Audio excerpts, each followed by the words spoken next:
Hi there, Elise Dewsberry here from New Musicals Inc. with another one of my vlogs in the series, How to Get No Feedback from Elise. And today I want to talk about bland main characters. I think this is something that happens all too often to many writers. You can create all kinds of really fun secondary comic characters or, evil villains that are just awesome. But often the main character will wind up seeming bland in comparison to the other characters around them.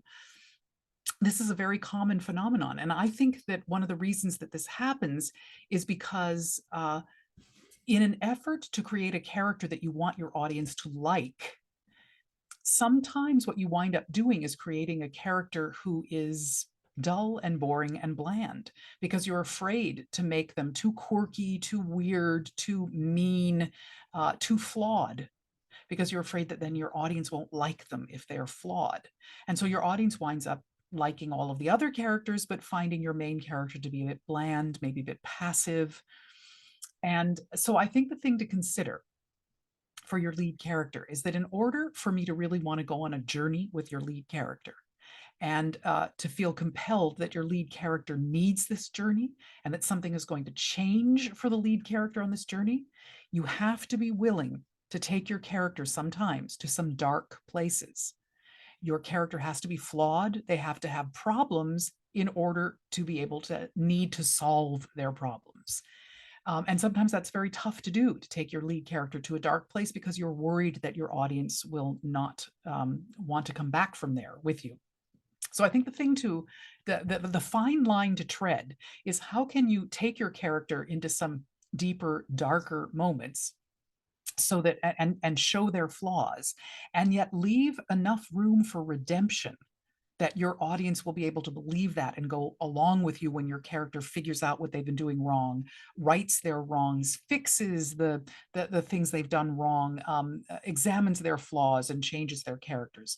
So it's finding that fine line between the flaw and the ability to be redeemed for that flaw. But you mustn't shy away from having your main character be flawed and have some things that need to work their way to redemption, because if you don't, then your main character might just be bland and boring. The passivity is another question. A character who's passive and isn't active in their own outcome, that can also lead to a bland character. It's a slightly different issue.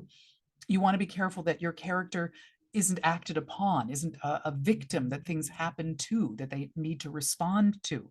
And that can happen. That certainly, and there can be an inciting incident that causes a problem for your lead character that they need to solve.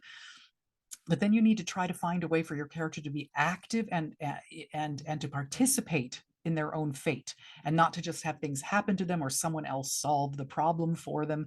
They need to, along their journey and as part of their growth, they need somehow to be able to be a participant, maybe not the sole participant. They need to be a participant in their own fate at the end of the day. Otherwise they become passive, and that also leads to the potential for a character who's bland. um, the one exception to that kind of idea about a character who needs to be flawed, um, uh, in order to make them interesting and give them a journey to go on, sometimes you're going to be telling a story about a character who's already upstanding and wonderful and fabulous, and what's happening around them puts obstacles in their way so that they can't achieve what they want to achieve.